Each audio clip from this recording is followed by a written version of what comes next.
Hi students. So 9th CBSE new syllabus மேக்ஸில் வந்து பார்த்தீங்கன்னா சாப்டர் 2 போயிட்டுருக்கு. 2.4 எக்ஸசைஸில் லாஸ்ட் என்ன கொடுத்துருக்காங்கன்னா a telecom company charges 600 rupees for every month. அது எவ்ரி ரீசார்ஜ் ஸ்கீம், அந்த ரீசார்ஜோட ஸ்கீம் வந்து 600 rupees ரீசார்ஜ் பண்ணிங்கன்னா this prepaid balance is reduced by 15 rupees each day. ஒரு நாளைக்கு 15 rupees ரெடியூஸ் ஆகுது அப்படின்னு சொல்லிட்டாங்க. ரெடியூஸ் ஆகுது. அப்போ லீனியர் ஈக்குவேஷன் எப்படி வரும்? என்னோட இனிஷியல் அமௌண்ட் ஆகுது 600 rupees. அதில் வந்து 15 rupees என்ன ஆகுதுங்கிறாங்க, ரெடியூஸ் ஆகிக்கிட்டே போகுதுங்கிறாங்க. ஓகே, ரெடியூஸ் ஆகிட்டே போகுது. சரி, ஓகே. அப்படி ரெடியூஸ் ஆகிடுச்சுன்னா அதுக்கு ஜென்ரல் ஈக்குவேஷன் என்ன அப்படின்னு சொல்லி கேட்குறாங்க. அப்போ என்ன வரும்? நம்பர் ஆஃப் டேஸ், அதாவது எவ்வளோ நாள் உங்களுக்கு என்ன இருக்குது அப்படிங்கிறதுக்காக தான் number of days equals to reduce ஆகுதுங்கிறாங்கல்ல. டோட்டல் அமௌண்ட் ஆகுது 600 rupees மைனஸ் இல்லை இந்த இடத்துல நீங்கள் இதுனே கொடுக்கலாம், அமௌண்ட் எவ்வளோ இருக்குங்கிறது உங்களோட ப்ரீபெய்டு அமௌண்ட். ப்ரீபெய்டு அமௌண்ட் அப்படின்னு எழுதிக்கோங்க. என்ன கேட்குறாங்களோ அது ப்ரீபெய்டு அமௌண்ட் வந்து 600 rupees மைனஸ் 15 into எக்ஸு. இந்த இடத்துல எக்ஸுங்கிறது என்னது? Number of days. Very good. ஏன் இந்த இடத்துல மைனஸ் போட்டேன்? ஏன்னா இங்கே என்ன சொல்கிறாங்க, பர் டேக்கு டிக்ரீஸ் ஆகுதுன்னு சொல்லியிருக்காங்க. டிக்ரீஸுங்கிறதுனால மைனஸு. ஸோ இது ஜென்ரல் ஈக்குவேஷன்.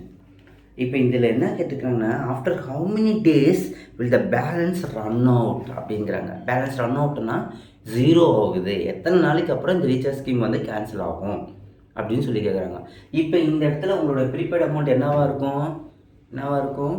0வாக தான் இருக்கும். ஏன்னா இந்த இடத்துல நீங்கள் என்ன கண்டுபிடிக்கணும்?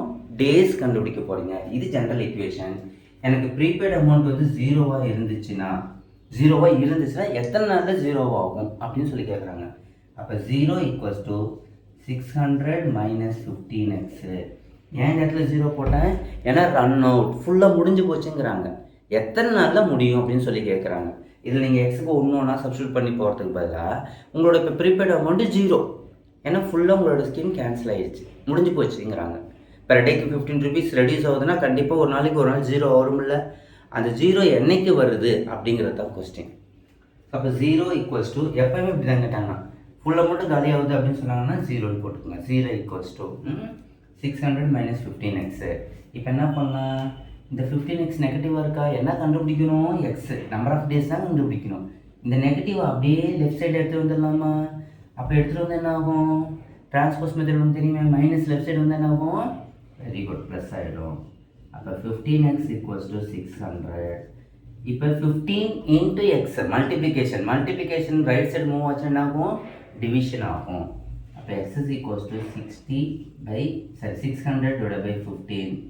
அப்புறம் கேன்சல் பண்ணிங்கன்னா 4 15s are 30 for 60. ஸோ டோட்டலாக 40 days. அப்படின்னா என்ன? 40 days வரைக்கும் உங்களுக்கு அந்த ஸ்கீம் ஆக்டிவாக இருக்கும். ஆஃப்டர் 41th day என்ன ஆகிடும்? உங்களுக்கு 0 ஆகிடும். இப்போ இதில் என்ன கேட்டுக்கிறாங்கன்னா, அடுத்தது டேஸ்க்கு அப்படியே சப்ஸ்டியூட் பண்ண சொல்லியிருக்கிறாங்க. வேறு ஒன்றும் பண்ணிடலாமா? இப்போ எக்ஸு ப்ரீபெய்ட் அமௌண்ட் எவ்வளவு? 600 மைனஸ் 15x. இனிஷியலாக 0 போட்டிங்கன்னா வரும் 600 rupees. இப்போ எக்ஸ் ஈக்குவல்ஸ் டு 1, அப்போ 600 மைனஸ் 15 அப்போ எவ்வளோ வரும்? 585. அடுத்தது 2 days போட்டிங்கன்னா 600 மைனஸ் 30 அப்படின்னா என்ன வரும்? 570. 3 daysக்கு அப்புறம் எவ்வளோ இருக்கும்? 3 15s are 45 அப்படின்னா எவ்வளோ வரும்? 645னா 655. பாருங்கள் உங்களோட டிஃப்ரென்ஸ் எவ்வளோ வருது? 15 அப்படியே போயிட்டு இருக்கா? 15 அப்போ 15 லீனியராக குறைஞ்சிக்கிட்டு போச்சுன்னா என்ன அர்த்தம்? கான்ஸ்டன்ட் அமௌண்ட்டாக குறைஞ்சிச்சுன்னா அது லீனியர் கிராஃபா இல்லையா? Yes, linear decaying group. குறையிறதுனால டிகேயிங் சொல்கிறோம். அதே இன்க்ரீஸஸ்னால் லீனியர் க்ரோத் அப்படின்னு சொல்லுவாங்க. வேறு ஒன்றும் கிடையாது. இன்க்ரீஸ்னால் க்ரோத்து, டிக்ரீஸ்னால் டிகேயிங். Okay, thank you.